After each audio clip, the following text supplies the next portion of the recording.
What do you say we get this show on the road here? Welcome back, Ken. How are you? Good. I was enjoying the 80s style montage here that will soon be a copyright claim on Yeah, YouTube. we need to. We're gonna have to find some new music because we keep getting copyright strikes. Not that we have any intentions of monetizing per se here, but either way, it's just freaking frustrating to have them. But welcome back, everyone, to the Created Economy and specifically to Creative Briefs. This is our weekly recap of the top news from the creator economy with a little bit of analysis from Ken and I on how we think it all fits together. So every week we will bring you a roundup of all the news that we find, some of our thoughts, and occasionally a deep dive into a topic that we think needs to be harassed in some way or another. We do go live on Fridays at 8 a.m. Pacific time, and you can find out more over at our official show page, created.show. We do stream on Facebook, on YouTube, Twitch, sometimes Clubhouse, and usually Twitter Spaces. So feel free to tune in wherever is the best place for you to consume this content.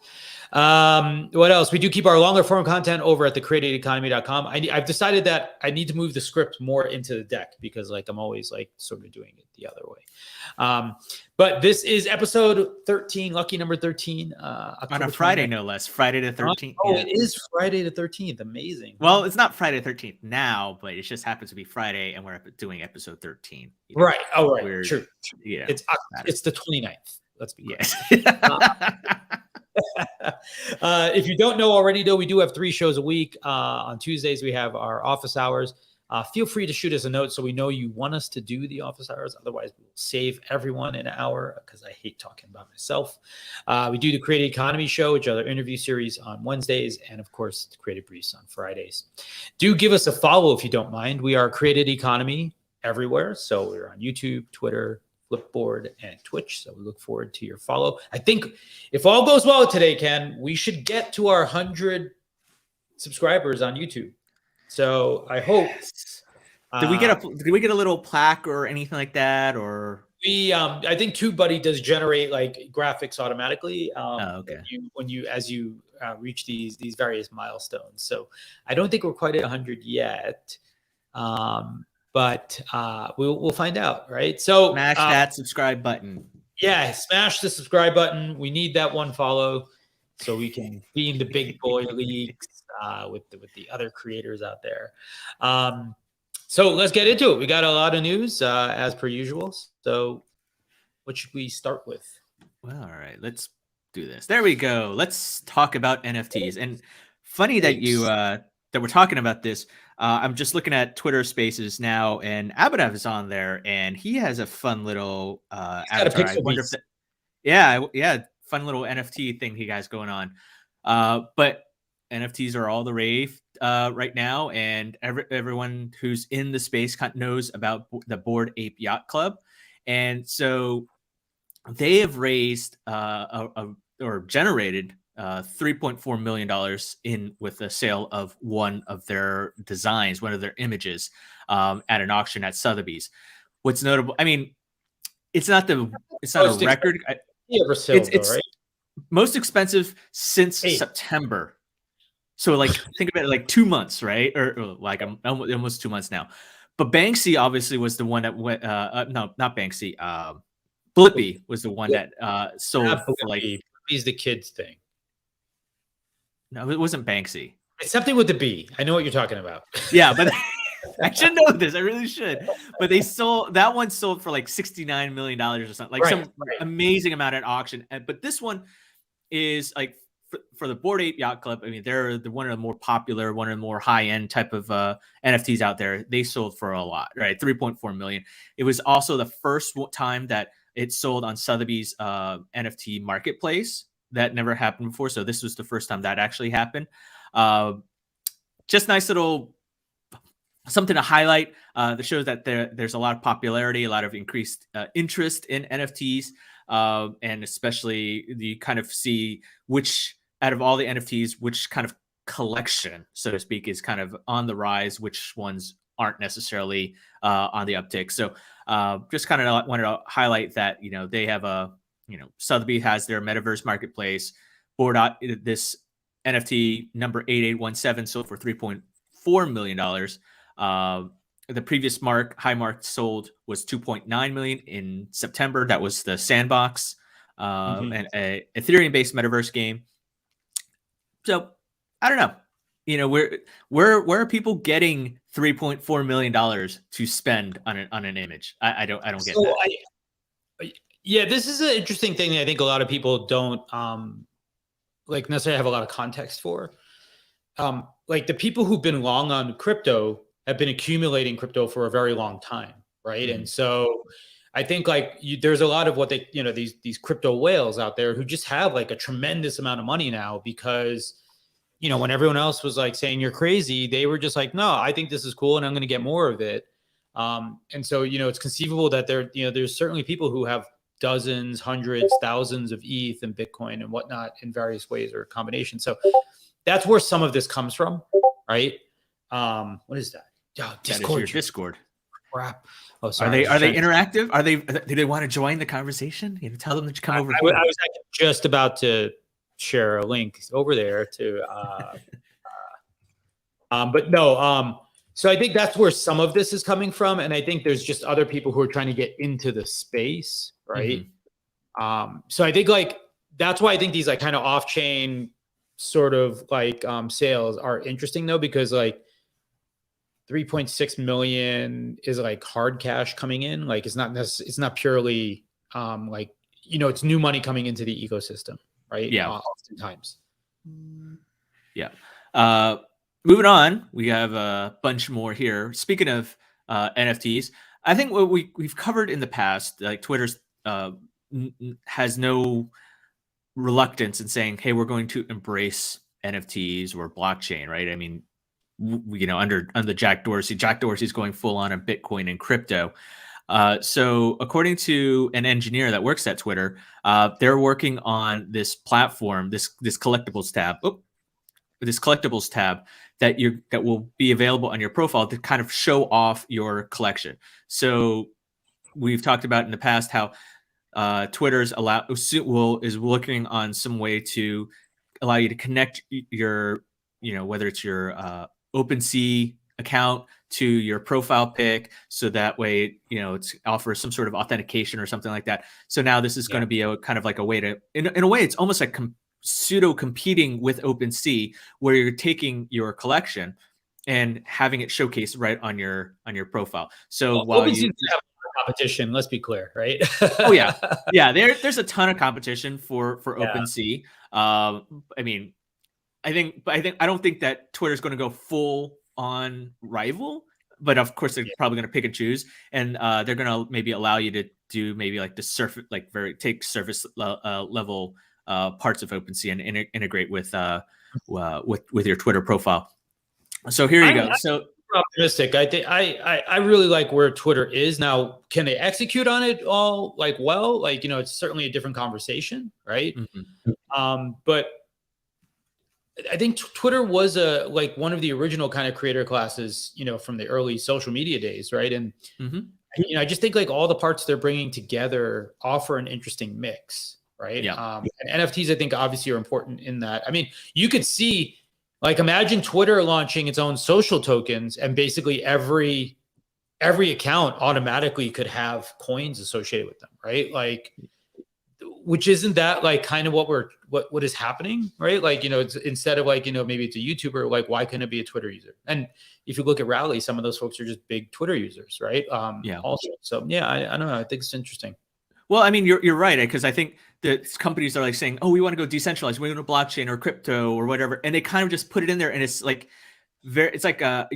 putting a round peg in a square hole, you kind of just mash it together, right? You're like, why aren't these things fitting in a more synergistic type of fashion, right? And so, but what Twitter's doing, although it kind of seems a tad haphazard, you're like, wait, why are you going into blockchain? How is that dealing with your core Twitter? And over time, it's kind of shaped up into being something, right? And you're like, why are you buying Review? Why are you buying all these other things? It's also that ease of use ramp, right? Sort of that learning curve and all the other things. If Twitter can help nudge people towards it, right? Or just make it easier. The decentralized parts are obviously, I think there's some value in it. Is it the most valuable part per se? Hard to tell, right? Like, because like the market forces ultimately matter more. And I think like when the market is ready to give way to this, like, sure, it'll be probably a lot way more important than it is now. But now, like, just being able to make it easy for people to buy the stuff that you're talking about is still really important if you want to like actually get escape velocity, right?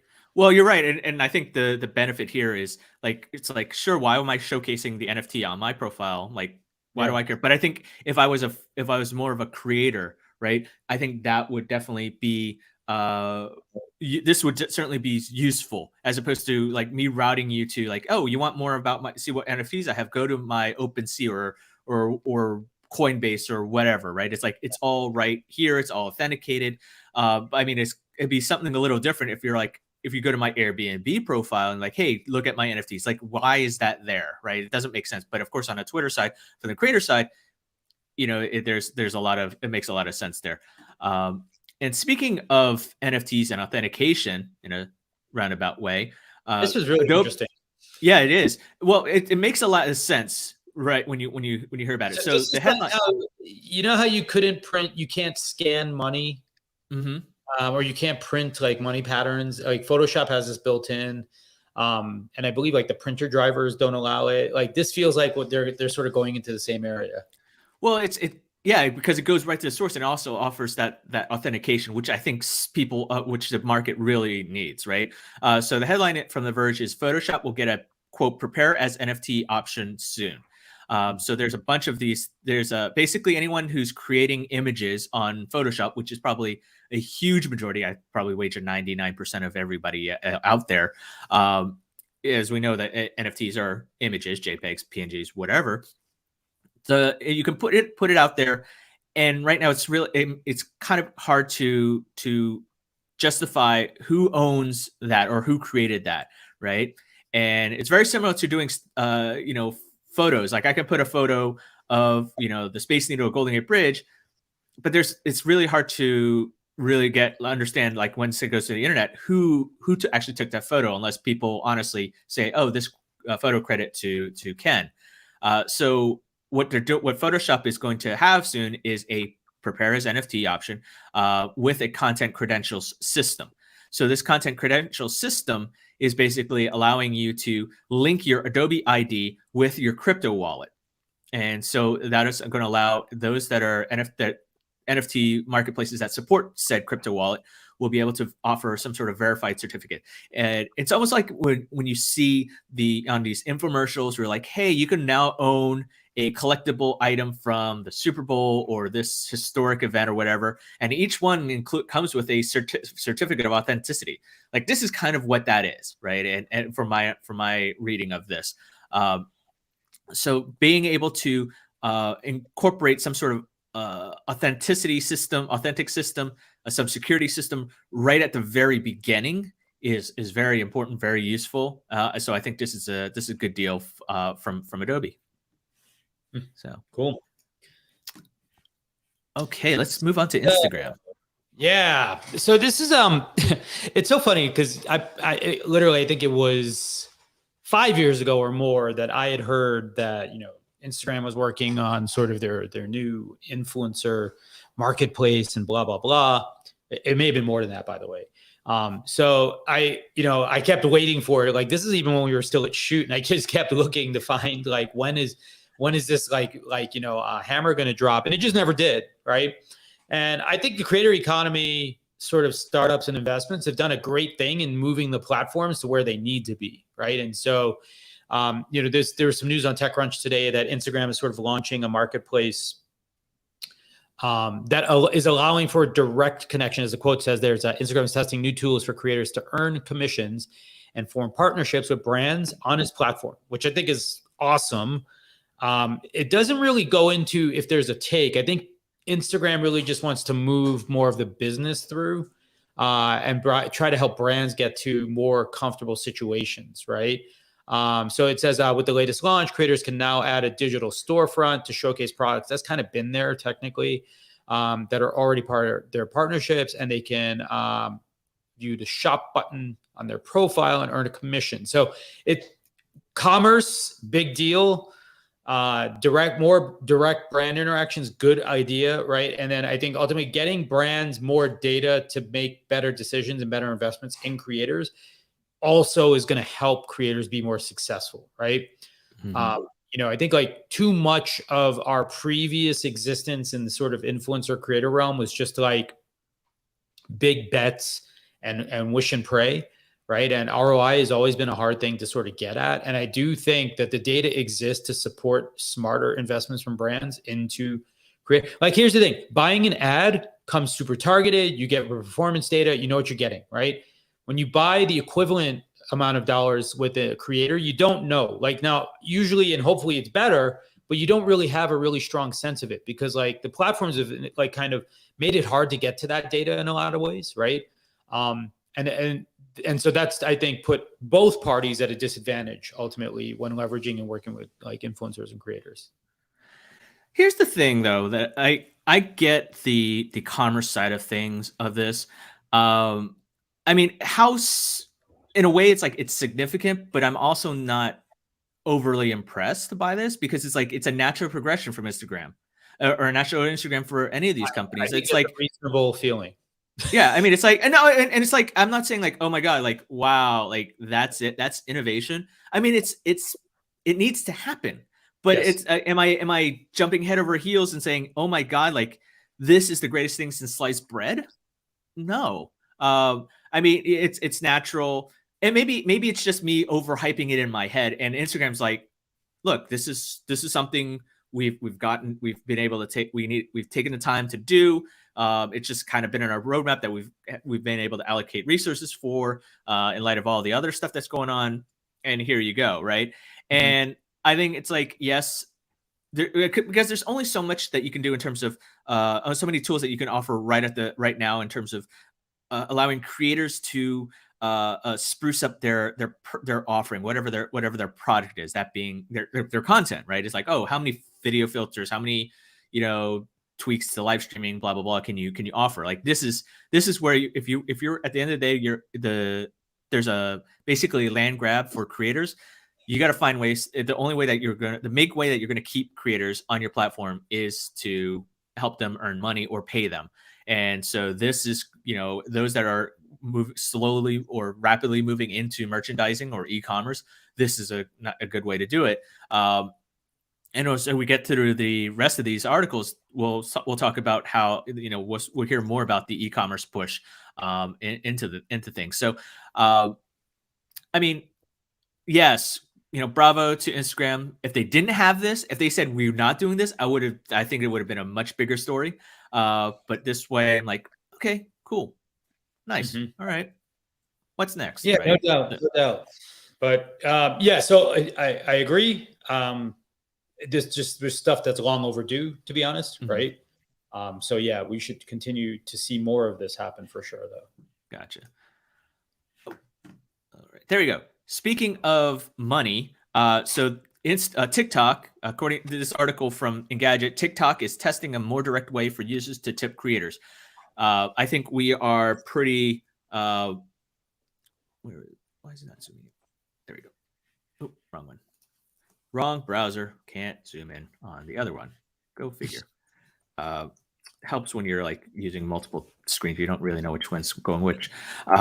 So anyway, so the gist of this one is a small subset of users. I think those that have 100,000 followers, and that's what really throws me off. And it's like it kind of makes sense for TikTok, but it really throws me off. It's like only for those that have a small, that have a small TikTok.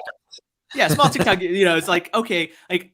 I think from an early Instagram is like if you have like maybe 10,000 followers, okay, you might be able to get, that's critical mass for Instagram, but you got to TikTok, it's like it's exponentially higher, right? So 100,000 is a minimum. You have to have an account in good standing in order to take advantage of this tipping feature.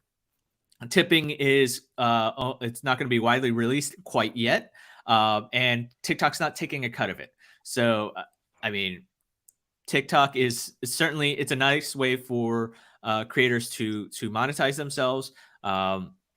It's kind of falls in line with what others have, Twitter, You know, I think Clubhouse has one. So this is not just for live streaming though, Ken, right? So this seems to be a new mechanism. No, so they well, according to this, gems or diamonds or whatever the hell they're called on TikTok, but it says the company already allows its most popular users to receive live streaming, and now it's trying out something more direct. So I believe that this is kind of more akin to like the Twitter version, like where you can just click like tip sometime or somewhere, anywhere, basically on the user. No, yeah, okay, yeah, you're right. I misread that earlier. I thought it was like, oh, it's just allowing people to only on live streamings as opposed, but yeah, so it's I think you're right. It is for those that, you know, you can just go into anyone's profile and automatically go ahead and tip it. So you know, adding a tipping feature is basically the equivalent, at least to platforms rolling out stickers, right? It's like, oh, everyone now has one. Okay, why not throw one in there, right? It's you know, it's only a matter of time before, you know, Snap probably gets a tipping feature, or you know, Substack gets a tipping feature, right? I mean, it's only a matter of time. Tips make sense, right? Yeah. No, I mean, it's a low cost barrier or entry, right? In terms of monetizing, right? I mean, it's like, if you enjoy their content, you might as well pay, and you enjoy it so much and you're willing to pay them. Like, there's got to be an easy mechanism to do that, as opposed to, you know, it's like, hey, go, you know, I can set up a website with a Stripe account, you know, with a Stripe account and go that way. There's too much friction, and I may not have the technical prowess to set up that type of a infrastructure, right? I can always say, oh, PayPal me or Venmo me. I think Venmo's kind of been the de facto way. You know, it's like, send me money, Venmo me at, you know, wherever, or send me as a Square Cash. But this is like a lot more seamless, where you're right on that platform. You don't have to leave that platform.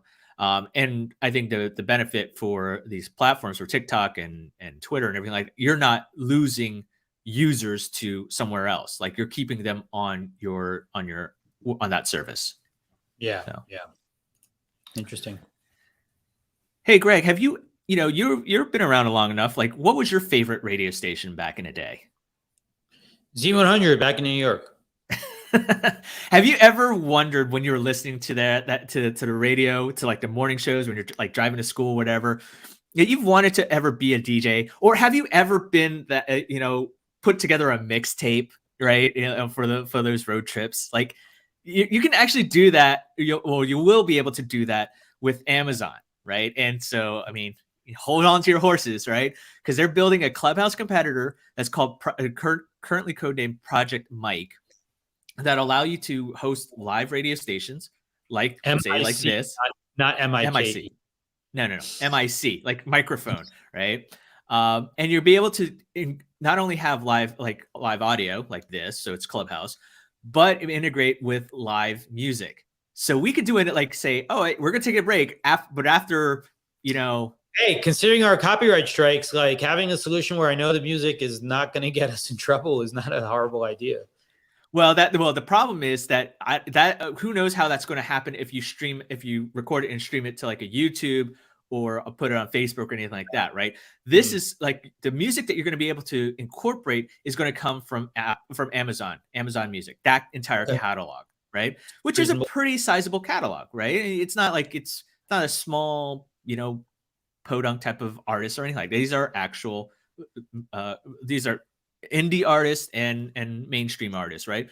But the distribution is pretty interesting, right? Because then you can, your shows will be able to, listeners can tune in on Audible, Amazon Music, Twitch, and even on your Alexa device, right? So if you have Alexa on your phone, for example, you'll be able to tune in as well. Broad distribution then, though. I mean, like, Alexa's pretty out there. I don't know how. Oh shit.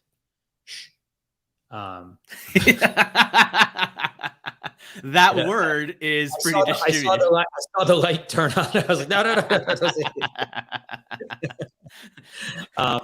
I don't know how. Yeah, I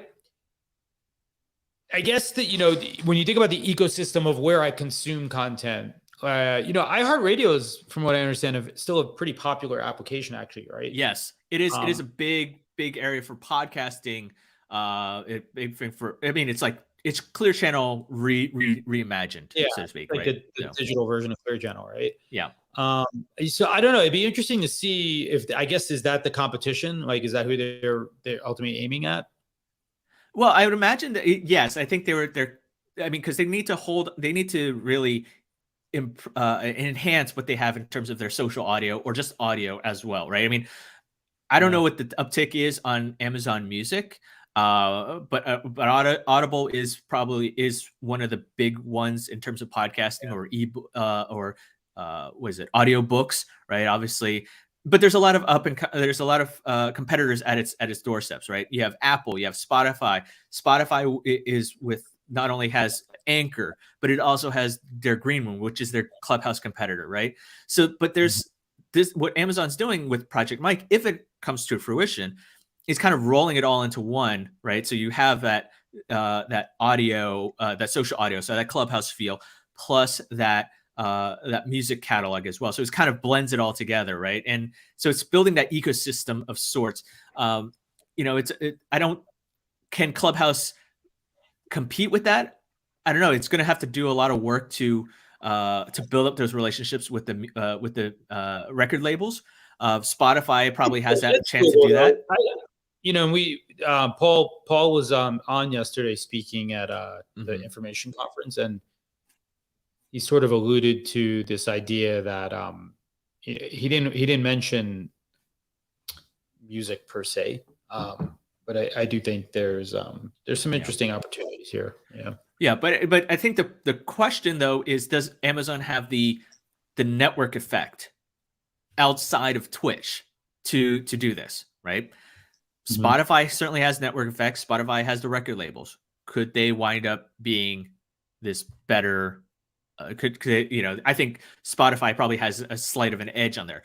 Amazon is obviously much bigger in totality than Spotify. So that this is the social audio, music audio space is certainly heating up. And we'll see what happens when Project Mike comes out, if it comes out. So let's talk about this. So Greg, there's some App Store updates to this, and I think we kind of referenced this in previous episodes. But why don't you walk us through what this update is to the guidelines? So there were two small adjustments that, and obviously I think some of this is kind of related to sort of the legal settlement that they had. But the two big things that they sort of pointed out were that, just to quote from the article, it says, basically we're talking about, is the Apple tax sort of going away? One of the changes is a result of previously announced settlement agreement with a class of U.S. app developers. This is from TechCrunch, by the way. It clarifies that developers are allowed to communicate with their customers about other payment methods available outside their app. So previously, for example, you were not allowed to link out to buy your product, like using something else, right? So if you were using Stripe, you couldn't actually just say, buy now and then open, a web browser or an overlay or something and then process that transaction in there. I believe that is now gone. The second point to say is related to this. Another new guideline explains that apps may request customer information like name and email, but the request must be optional for the user and shouldn't prevent them from using the app. So this is another thing. I believe like Apple, if you use like third-party authentication or something like that, you had to include Apple Auth as well. One of the challenges, and this is probably a problem that also like, people who sell on Amazon face, is that anytime you're sort of disintermediated from your actual customer, it makes it really difficult for you to ever leave that platform or escape that platform, right? And so previously, Apple sort of kept this information from you. And so now at least there's sort of an escape valve here. Obviously, because you can't require it, means that you may not be able to absolutely have this information at all times, but at least that means you can at least offer an opportunity or meaningful value for providing it. Yeah, I think this is let's be clear how this all came about. I mean, as you mentioned, Greg, this is a lawsuit that some developers brought against Apple, right? This is just a long line of lawsuits that Apple's facing, antitrust including, where they want less friction. They want less. They want to pull down this walled garden approach strategy that Apple has. On one hand, Apple is coming back, it's saying from a security standpoint, it's for a better experience for customers. Developers like, no, we want to be able to have more control over our interactions with our users. So this is, Apple has slowly let down its defense, their barrier, so to speak, and offering this. So it's a small win for developers. It's there's still a lot of influence that Apple has in terms of like, hey, if you want to be on the iOS platform, this is what you have to do. These are kind of our rules. But I mean, offering that much more communication, it's kind of like, it feels like it's a win, but it's more like a Pyrrhic victory, right, at this point, right? You haven't lost. Nobody's really lost a war. It's just more like you've maybe gained an inch, but you haven't really moved that. It's not open in the sense that do whatever you want, for sure, right? And so I think there's still a lot to be desired here, but it's starting. I don't think I don't think any platform will wind up being super open. Like, it's not going to be like an open source type of mentality. I mean, Android to a certain degree, but there's still, if you're going to go through the Google Play Store, which is somewhat more open than Apple from the App Store, but there are still a lot of regulations and rules and regulations in those, as opposed to just going to the wild west open market to the public. So hey, let's talk about this funding news, right? So, Greg, without let's pull back here we go. Oops, sorry.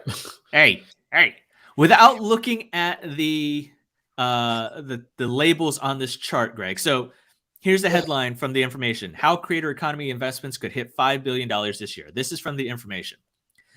What would you say is the number one sector that got the most funding in Q3?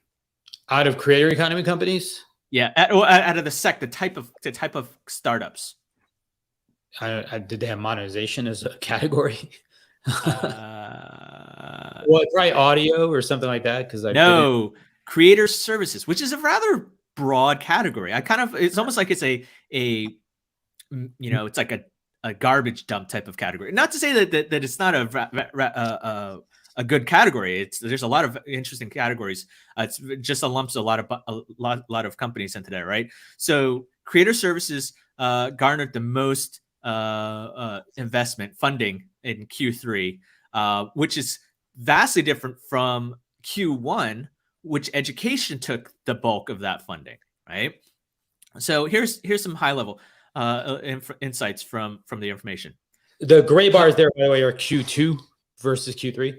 Oh yeah, Q2. Yes, I'm sorry, not Q1. Yes, yes. The gray bars are Q2. The orange reddish bars are Q3. Right. Yeah, so just clarity, the top categories were creator services, then creator platform, then shopping, then crypto, then music. Correct. That was in Q3. You reverse that in Q2: education, creator platform, social media, creator services, shopping, crypto, music, and gaming. So it's fascinating to see how that shifted in just 3 months, right? Yeah. Did they define creator services in here somewhere? They actually do, very, very briefly. But 101 startups, U.S. startups in the creator economy space, raised $3.7 billion through mid-October, according to information, right? So that's the second straight quarter of investments topping $1 billion, and it's on track to exceed $5 billion in new funds by the end of this year. So there's $5 billion are going into creator economy startups. So startups that providing services for creators, talent bookings, video editing, so when I talk about how they define creator services, that's like when I say brief, that's basically it. Say it again. What was it? Talent booking and video editing type of services, right? I mean, so but this is sort of, but the headline here is actually tools for TikTokers. Yeah, well, I mean, it's TikTokers. So it's like these are the B2B Like think of it like the B2B, right? You know, it's like from like Zealous to Ninja, for example, or Zealous to Mr. Beast, right? Software and marketing services. Yes, it's yes. SaaS services, SaaS The companies. next thing says among them were startups that help creators with video production, like Curastory. Curastory, Impact, and Norby provides software and marketing services. Yeah.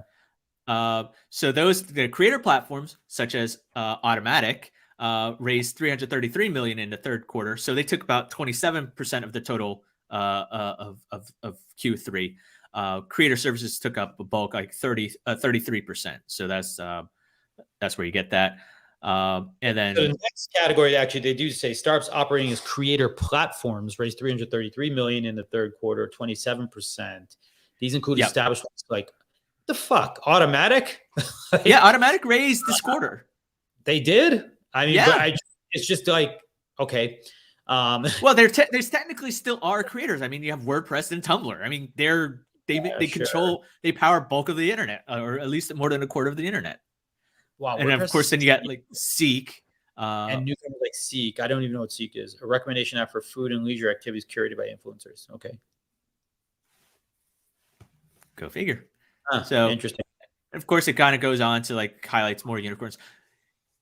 In short, this article is a nice outlook in terms of where the funding is going, in terms of the wild west of the creator economy space. $5 billion is out of what they say is $233 billion for the years. So just to be clear, where it all fits. Yeah. So, but look, I think if anything, if you walk away with anything, it's to kind of know where the funding is going. And there's a shift between in Q2 and Q3, right? I mean, when you look at like the stats are stats, you're like, okay, take it with a grain of salt, kind of like put it in the context in the bigger picture. But I think what can't be, what should probably isn't in dispute is kind of like which types of companies are getting that money. And we're moving away, like one quarter we've funded education. Now we're moving into more of the SaaS type of services. I think the problem with this chart, like also relatively speaking, is like one outsized company. I'm sure that big education spike is probably like one company raised like a D or something, right? Like we could probably go back and figure out who it is, but and you're right. Like the creator platform right now, you're looking at what, like almost 25% right here. Like that Automatic raised like a massive round, so that could have probably made up a bulk of that right there, right? So I mean, you look at, but you have to look at the type of what company made it. You're right, as you said, Greg, and how much that funding was. So let's talk about YouTube. They're doing some interesting stuff. They got hauled before Congress. Well, they didn't. Yeah, they voluntarily went before Congress, and they're talking about child safety and all that stuff. So, and then this kind of came out of the announcement. So, Greg, why don't we talk about this? Well, the reason I included this article was, if you have a kid, you have undoubtedly been exposed to some probably terrible YouTube content that is going to be stuck in your brain forever. But what YouTube is sort of doing now. Did I get moved out? Oh, yeah, I think you got booted off of there. There you go. I see my speaker on though. I would think Abhinav would have told us that, hey, I can't hear you. But maybe he's not listening. well, it's weird because Twitter Spaces is showing you as a listener as opposed to a speaker. Oh, weird. Which is like weird. But I think I can still hear you. Hear me and Ken, please shoot us an emoji.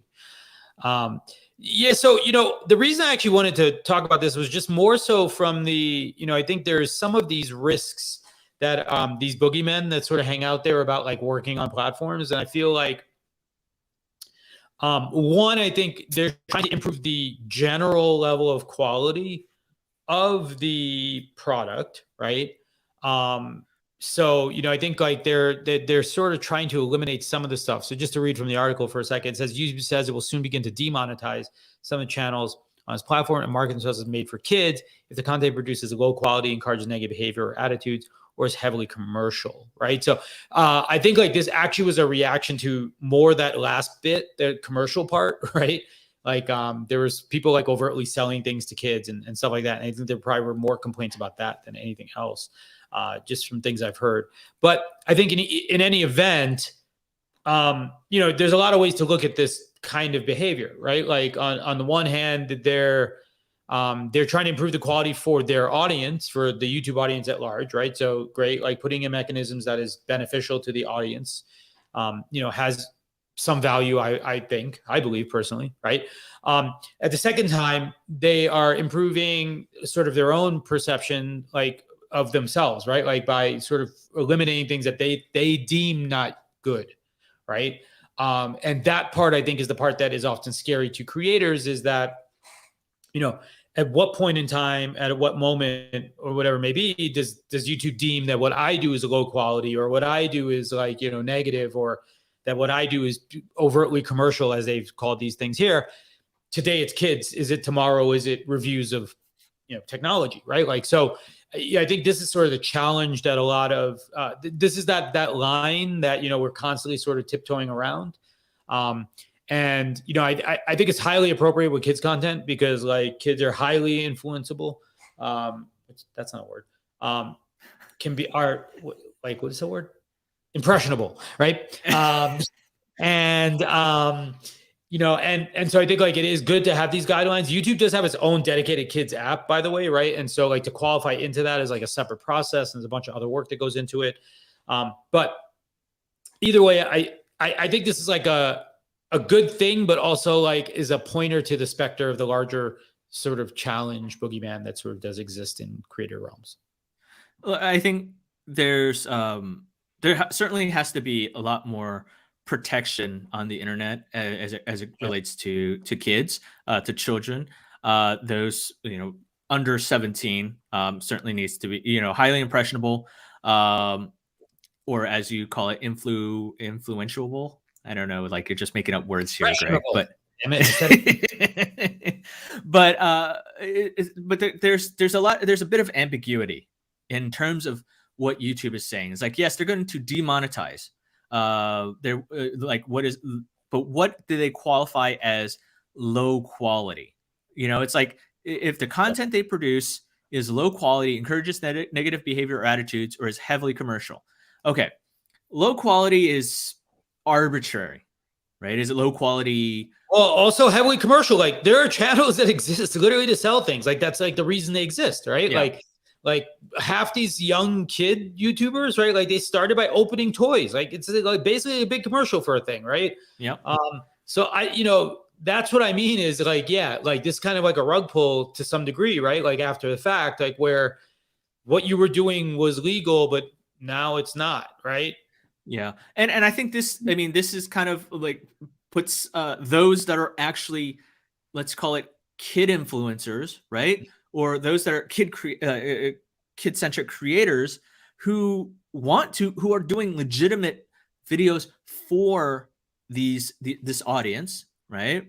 But they're and maybe they're like in this kind of like don't know what the hell is going on. Like, how do I know that this is not going to get taken down arbitrarily because of some AI or some weird content moderation or some strike or something like that? You're like, you've ruined my livelihood, when literally all it is like, this is Barney, this is Paw Patrol, this is whatever, and Sesame Street, because it's might be deemed by some algorithm as heavily commercial, right? It's like, what does that mean? And I'm sure they probably spell it out in some like there's some legal parlance that's like what that means. The problem is that it's happening like after the fact now, right? Yeah. After there's a massive enterprise and established sort of like line of content creation that exists, and that's likely going to mess up a whole bunch of people's lives, right? Yeah, and this is needed. Like regardless, like I think it's, if anything, from my issue is there needs to be more clarity and transparency, as opposed to this type of ambiguity where you're like, oh, we're just demonetizing people that are targeting kids inappropriately. Like what the hell does that mean? But yes, you need to have these type of services to prevent people, to protect these kids and their mental health, their. But this is also reminiscent of when OnlyFans sort of announced their thing, right? Like, Yeah. Something that was legitimate before became illegitimate, at least for a few minutes. So, I think it's just one of those peril points in any event. But yeah, let's continue. We're getting close to the end. I know we have a bunch Absolutely. of things. All right. So Cameo, which, I think one person has sent me a Cameo video, right? Before it was when I bought my house. But so Cameo is making their first acquisition, or has made their first acquisition, called Represent. And so Represent is a marketing and merchandise company. That's obviously, it's almost like Shopify, but for celebrities, right? And so Represent has celebrities such as J-Lo, Ed Sheeran, Leo, Matthew McConaughey, all right, Kendall Jenner. And so this is actually nice little integrate. I think this ties in with Cameo's mission. I mean, Cameo is like, it's a video service that you can get customized messages from celebrities. And so now they merchandise your likeness, right? Like, or your so yeah, this seems totally legitimate. It's like Teespring for Cameo in a manner of speaking. Yeah, I believe Represent was a little kind of higher end, more exclusive kind of version. I wouldn't say exclusive, but I guess catered to a certain class of creator. Yeah. Now I wonder, it's like, how much do celebrities need? Do celebrities need that much more money in order to do these type of things? I mean, to launch their own merchandise through Cameo. I don't know, but it's like. So here's the thing. I don't think the A-list does, right, per se, or most of them. But I think, when you look at Cameo's roster, it is not only the A-list, right? So, and they're all fine people in there, but they're lesser known quantities, or sort of lesser known celebrities, right? So, now there's also like funny quotes and things like, so I think it's not like merchandising your face per se, right? So there, could be characters that you've played that you're well known for, there's all kinds of variations in here. So I think, it's interesting. Like, look, everyone monetizes in usually the same ways, right? Like, yeah. But small, what I wonder is, and we get to the next part here, is you're right, Greg. I mean, you raise a point. It's like, the A-listers, those that are in Hollywood, may not necessarily care about, like, with Matthew, does Matthew McConaughey really care about having merchandise on Cameo? No, but I will add, what they do a lot of times is, like, a lot of them like to support charities and things that they're part of, and so they may say, "I'm going to donate all of this," right? Yeah. But also, it's like maybe those that are the more traditional online influencers, right? The influencers and the creators, those with that massive followings on social media, as opposed to through mainstream, right? They're not necessarily raking in the millions of dollars. There might be, here you go. There's a stat here. It's like, according in Cameo, it's like the company has facilitated more than 1.3 million videos last year, with the company's top 150 figures earning north of $100,000. Mm-hmm. So having Represent as part of the company and offering that type of e-commerce store would be great to everything that you were talking about, Greg. But I'm also curious, though, is like, how many stores does one need to manage, right?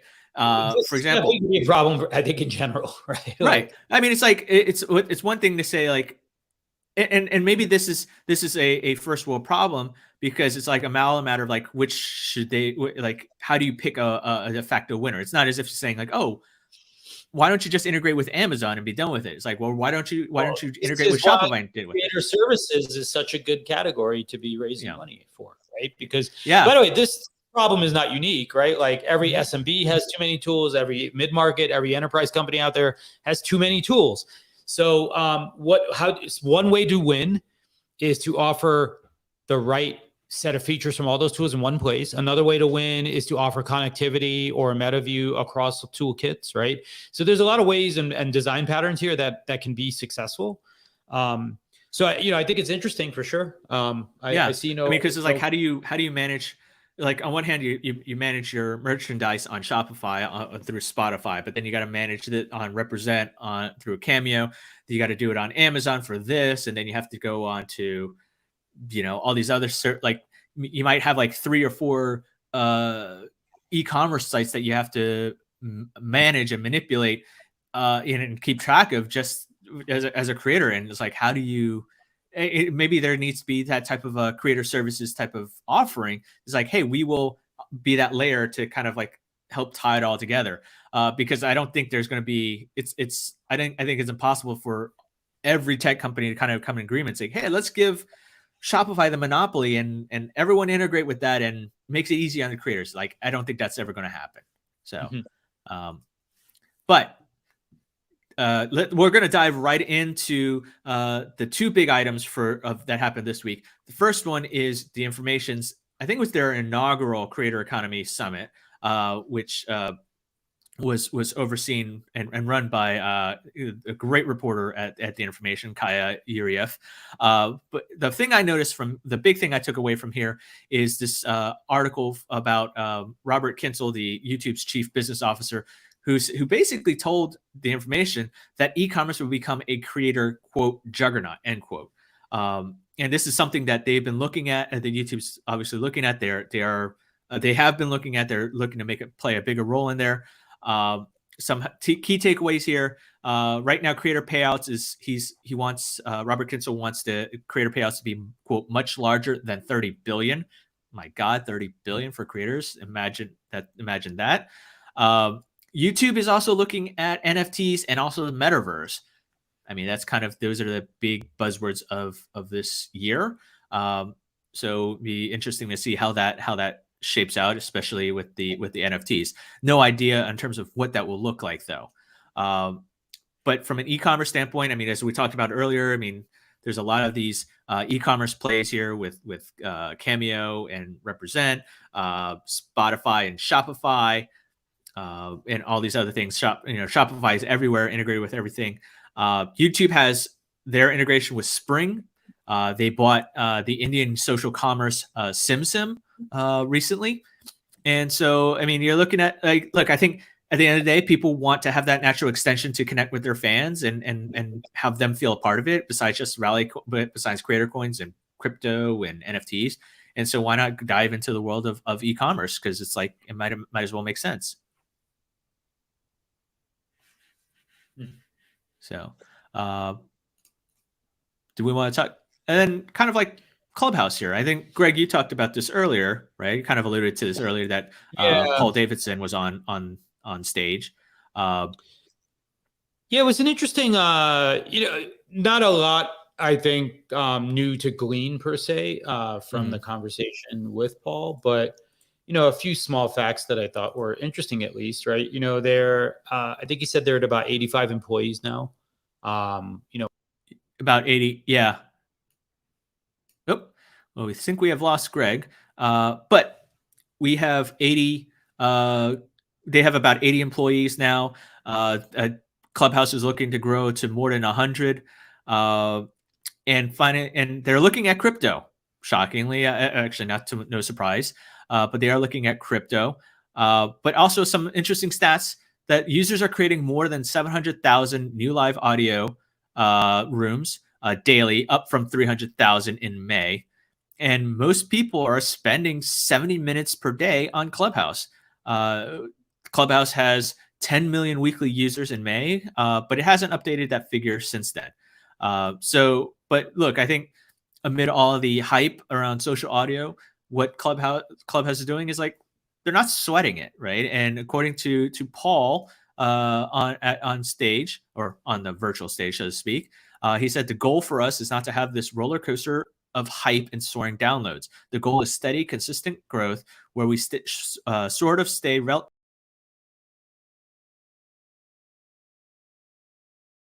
I think this is a real update for Clubhouse. They're basically saying we're not dead. We still got traction, and we're still making moves. So let's see where it goes from there. And Greg, you are back. Hello. Nice to see you again. Sorry. Yeah. The one thing that I did tweet about, though, that they did announce was this idea of replays, which I did think was really interesting. And so they did release a feature this week, which is basically like the nest in Twitter Spaces. They added the ability to pin something, or pin a link. So I think that actually, I think, is one of the better features of the Twitter Space side, is just to be able to share links. So there is something interesting with that. They only have one at a time, though. They don't have the ability to do more than one yet. The other thing that he did mention was replays. And I think Kaya was it Kaya who was interviewing him? Yeah. But she mentioned, or she sort of asked, or, isn't this sort of a violation of like what you said? It was sort of real-time audio, et cetera. And, I think his point, or his sort of, your deflection there was just more like, it's an evolution and we're moving, more and more towards it. So I find it hard to believe that they won't have recorded sessions. I think like the idea of having replays makes a lot of sense. And, just because, like, again, as marketers, content creators, you want to create content that has like a lifeline, right, associated with it, as opposed to like something that's just purely ephemeral. It's hard to create a business only in real time these days, I guess, right? Yeah. Audiences are global, and all these other pieces are in play. And so I think, you just have to figure out how to do this stuff. And so more and more persistence does seem to make sense for Clubhouse, as we see in all of their competition, right? Yep. Yeah. And funny you talk about like the where Clubhouse is going with these new features, and like they're looking at other ways to monetize their products, right? And instead of going with advertising, Paul was suggesting things like, including tickets, the conversations and subscriptions, and even the potential of raising more venture funding. I mean, I think they raised like a huge amount in maybe like a year or so ago. But I think if anything, that what the message that Paul wanted to get out there is that, again, Clubhouse, like, all jokes aside, like, Clubhouse is still a viable product, so certainly something to keep in mind. But on to our spot when you have to make that clarification. This is true.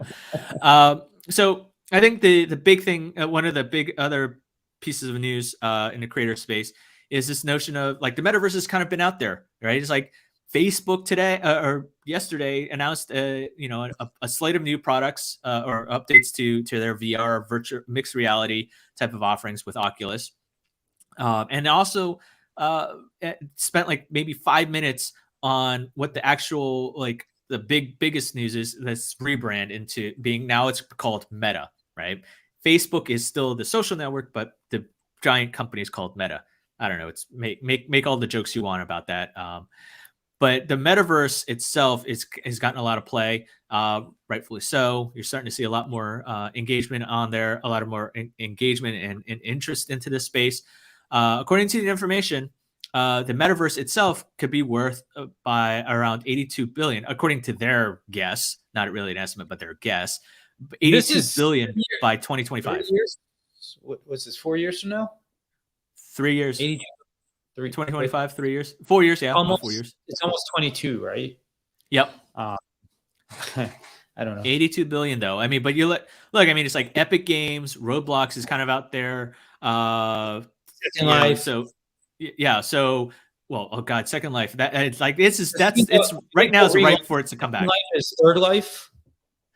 Well, it's still been around. Like, it's been around for all this time. It's like kind of, but it's inside. It's kind of done a little bit of a pivot, but it's still around. So it's like, I think it's like it's like the Obi-Wan Kenobi of sorts that nobody really remembers, but it's there. It's the wise sage that people need to go and learn from. Our space dropped somehow. Oh, I'm still on there though. I just got a message that it dropped also. Oh. All right. Well, we are at time actually, so we probably need to wrap up. Yeah, but look, I think this is all the news about Facebook and their Meta. They want to play into there. There's certainly this $82 billion estimate from the information shows that there's a lot of opportunity, and we'll kind of and see what happens moving forward. Yeah, I guess, look, this seems inevitable to me that the metaverse will be a thing. Yeah. gaming is proven like that sort of immersing yourself in an experience has like tremendous value, can be highly engaging, maybe even educational in some ways. So I guess this is just going to happen. And yeah, it's interesting to see all the talk around it now, I guess, but it still does feel like early days. I never got into Second Life, so I really can't say. I tried it. I was like, I don't know what the hell's going on, but yeah. Just a little less bookkeeping. We do have an AMA drop going on. I think there's only like 10 left though. We've given away a lot this week.